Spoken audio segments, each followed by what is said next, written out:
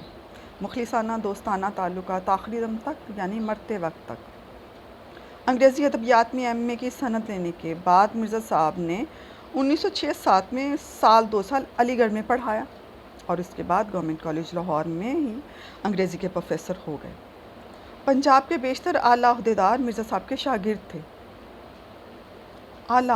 بیشتر اکثر جو اعلیٰ عہدیدار تھے وہ مرزا صاحب کے شاگرد تھے، جس میں پطرس اور تاج نے بھی مرزا صاحب سے اکتساب علم حاصل کیا، یعنی انہوں نے بھی ان سے علم حاصل کیا تھا۔ بعد میں پطرس خود انگریزی کے پروفیسر ہو گئے، مگر اپنی غیر معمولی قابلیت و ذہانت کے باوجود مرزا صاحب کی علمیت کے آگے اپنے آپ کو ہیچ سمجھتے تھے۔ قابلیت، مہارت، علمیت، علم کی دولت، ہیچ سمجھنا، کمتر سمجھنا۔ میں نے بارہا پطرس کو مرزا صاحب کی خدمت میں حاضر ہوتے دیکھا۔ پطرس کو میں نے کسی اور کا اتنا ادب و احترام کرتے نہیں دیکھا، یہاں تک کہ وائسرائے ہند کا، یعنی اتنا ادب و احترام پطرس ان کا کرتے تھے سر سید احمد خان مرزا محمد سعید کا، کہ وہ اتنا وائسرائے ہند کا بھی ادب و احترام نہیں کرتے تھے، کیونکہ وہ ان کی استاد تھی، اس لیے وہ ان کا بہت زیادہ احترام کرتے تھے۔ پطرس کے سلسلے میں ایک دلچسپ واقعات یاد آ گئے۔ پطرس آل انڈیا ریڈیو کے ڈائریکٹر جنرل ہو گئے تھے، مگر پرانے دوستوں سے رسم و راہ میں ذرا بھی فرق نہیں آیا۔ رسم و راہ، تعلقات۔ مرزا صاحب کو انہوں نے کسی نہ کسی طرح آمادہ کر لیا، راضی کر لیا کہ ریڈیو سے کبھی کبھی تقریر نشر کریں گے۔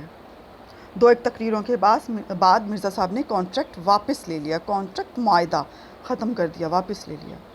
شدہ بات پطرس تک پہنچی، آہستہ آہستہ۔ حاضر ہو کر وجہ دریافت کی، وجہ پوچھی۔ مرزا صاحب نے فرمایا، تمہیں اصلاح دینے کے بعد مجھے یہ منظور نہیں کہ تمہارے شاگرد بھی مجھے اصلاح دیں۔ اصلاح، درستی کرنا، یعنی کسی نے مرزا صاحب کی لکھے گئے مکالموں کو کاٹ کے اس میں کچھ تبدیلی کی تھی، لہٰذا مرزا صاحب نے کہا، مجھے یہ اچھا نہیں لگتا کہ تمہاری اصلاح کرنے کے بعد تمہارے ہی شاگرد مجھے اصلاح دیں۔ پطرس نے بڑی معذرت کی، معافی مانگی، مگر مرزا صاحب آئندہ نشر کرنے کے لیے آمادہ نہیں ہوئے۔ اگلے دن دفتر میں قیامت آ گئی۔ پورا سٹاف کو جمع کر کے انہوں نے براڈ کاسٹنگ کے حسن اخلاق پر طویل لیکچر دے دیا۔ بہت لمبا لیکچر دیا۔ بات تو کھل ہی گئی تھی، یعنی بات کھل کے سامنے آ گئی تھی، اصل بات پتہ چل چکی تھی۔ اسٹیشن ڈائریکٹر نے تقریروں کے انچارج کو بلا کر کہا کہ اگر اپنی خیر چاہتے ہو تو مرزا صاحب کو منع کر لاؤ۔ اس کو معلوم نہیں تھا کہ مرزا صاحب پطرس کے استاد ہیں۔ حسب دستور، قاعدے کے مطابق اپنی کارروائی دکھانے کے لیے اس نے ان کے مسودے میں، یعنی ان کی تحریر میں سے 2-1 فقرے نکال دیے تھے۔ ان فقروں کا نکالنا اس کا نوکری سے نکالے جانے کا پیش خیمہ بن گیا۔ بھاگا مرزا صاحب کی خدمت میں، معافی مانگی، ہاتھ جوڑے۔ مرزا صاحب نہ مانے، بولا، تو حضرت میری نوکری گئی، بال بچے بھوکے مریں گے اور آپ کو دعائیں دیں گے۔ مرزا صاحب کے کان کھڑے ہوئے، ہوشیار ہو گئے، یہ بات سن کے بہت ہوشیار ہو گئے۔ اب بولے، یہ تو میں نہیں چاہتا۔ اس نے کہا، اگر آپ یہ نہیں چاہتے تو اس کانٹریکٹ پر دستخط کیجیے۔ مرزا صاحب نے فوراً دستخط کر دی، یعنی دوبارہ سے کانٹریکٹ انہوں نے کر لیا۔ جنگ کے زمانے میں حسن اتفاق سے دلی میں لاہور کے بیشتر ادیب اور شاعر ریڈیو میں یا دوسرے سرکاری محکموں میں جمع ہو گئے تھے۔ پطرس کے تحریر پر ایک ادبی حلقہ قائم کیا گیا، جس میں ڈاکٹر تاثیر، فیض احمد فیض، حامد علی خان، حمید احمد خان، چراغ حسن حسرت، محمود نظامی، غلام عباس، انصار ناصری وغیرہ شریک کیے گئے۔ ہر مہینے اس کا ایک جلسہ ہوتا تھا، کبھی پطرس کے گھر پر، کبھی ڈاکٹر تاثیر کے گھر پر۔ اس میں ایک مقالہ کسی ادبی موضوع پر پڑھا جاتا تھا، مقالہ ایک مضمون پڑھا جاتا تھا اور اس پر گفتگو کی جاتی تھی۔ بیٹا، اس پیج کے آخر میں جتنے یہ رائٹرز کے نیم ہیں، ان کے بارے میں ڈیٹیل دی گئی ہے۔ جب اس طرح سے نمبر دیے جائیں کسی بھی تحریر کے ساتھ تو نیچے اس کی ڈیٹیل ہوتی، تو آپ نیچے سے پیج کے آخر سے اس کی ڈیٹیل پڑھ لیں۔ اگلے صفحے پر آتے ہیں۔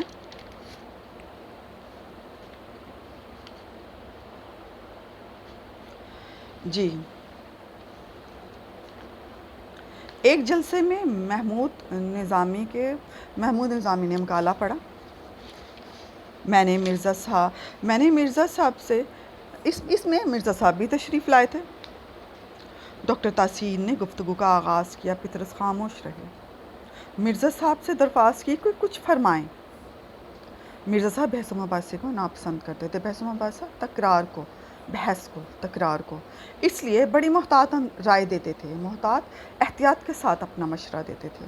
انداز کچھ ایسا ہوتا تھا. نہیں یہ بات تو نہیں، مگر خیر ایسا بھی ہوتا ہے. پطرس کو شوخی سوجھی. فیض کو اشارہ کیا. وہ مرزا صاحب سے زیادہ واقف نہیں تھے، جانتے نہیں تھے. بات کاٹ کر فوراً شروع ہو گئے.